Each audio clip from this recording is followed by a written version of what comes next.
Le burn-out social, c'est une chose dont on ne parle jamais, mais pourtant il existe bel et bien. C'est lorsque tu as tellement ouvert ton cœur et on t'a tellement blessé que tu ne veux plus laisser entrer personne. Ça, c'est un phénomène qui est réel. Parce que, en fait, tu as eu une saturation des relations humaines. Tu as été utilisé, tu as été malmené, tu as été blessé, tu as supporté beaucoup de choses. Tu as toujours eu l'impression de porter tes relations plus que les autres ne t'apportent. Et à force, ça fait une saturation. Et un beau jour, tu décides d'avoir le déclic et de ne plus ouvrir ton cœur à personne. Ça se traduit par plein de comportements. Et si jamais tu te retrouves dans ce que je vais dire, peut-être que tu en souffres. Quand quelqu'un vient te parler, salut, ça va, tu as directement au fond de ton cœur envie de lui dire, va droit au but, tu as besoin de quoi? Tu vas pas le dire directement, mais dans ton comportement, tu vas être fuyant. Tu vas essayer d'écourter la conversation, garder tes écouteurs pour faire comprendre que t'as pas envie de parler avec les gens, en fait.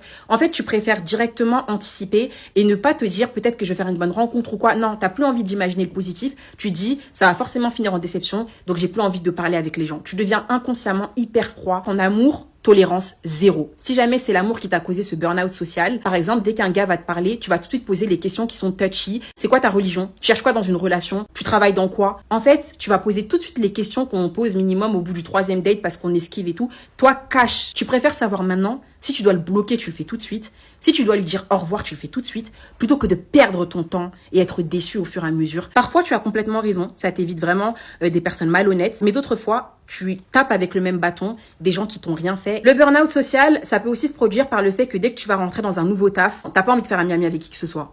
Dès le début, tu poses tes limites et tes règles.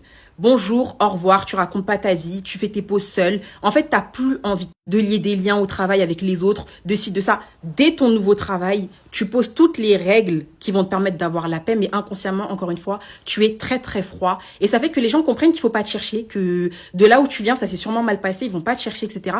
Mais tu te fermes et ça fait que tu peux passer à côté de très belles rencontres aussi. Même si, encore une fois, ça va te protéger aussi de beaucoup de mauvaises personnes. Dans la famille, le burn-out social, en général, c'est surtout la fille qui le vit. Qu'un beau jour, cette fille-là, elle veut plus rien faire. Avant, elle faisait passer les besoins des autres, des frères, des petites petites sœurs. Maintenant, c'est elle fait d'abord ce qu'elle doit faire dans sa journée. D'abord, elle fait sa vie. Et si jamais on lui fait une réflexion, ça passe plus. Elle dit les 4 vérités à tout le monde. Voire, elle s'en fout même de couper les ponts avec certaines personnes. En fait, le burn-out social, c'est quand tu arrives à un stade où tu t'en fous des conséquences de ce que tu vas faire vis-à-vis des gens. Parce que les gens t'ont trop blessé, que tu dis qu'à partir de maintenant, si quelqu'un te fait un truc, tu vas faire 100 fois pire.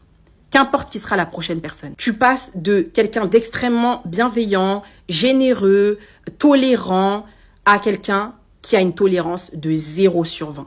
Un coup, un geste, un mot mal placé, un regard de travers, tu fous le camp de la vie de la personne qui est en burn-out social. Elle n'a plus le temps, ni la patience, ni le cerveau, ni le cœur de supporter les petits comportements vicieux des êtres humains. C'est fini. C'est le genre de personne à qui on lâche un jour, t'as changé, je te reconnais plus. T'es devenu dur, eh bien, vous l'avez socialement épuisé. Vous l'avez mis en burn-out. La seule solution pour surmonter le burn-out social, c'est de ne pas l'ignorer. Les gens vous diront de faire des efforts, mais c'est parce que vous avez fait beaucoup d'efforts et que vous avez beaucoup trop encaissé que vous en êtes arrivé à ce stade-là. Moi, ce que je vous conseille, c'est de vous recentrer sur vous. Et pendant cette période, accomplissez des choses. Faites quelque chose où vous allez prendre soin de vous. Restez focus sur vos projets. Profitez qu'il y a plus grand monde autour de vous parce que vous avez fermé votre cœur pour justement vous concentrer 100% sur le fait de vous élever dans votre vie. Et surtout, évacuez. Écrivez, allez parler à quelqu'un, un psychologue, un psychiatre. Vraiment, ne laissez pas le burn-out social dormir en vous.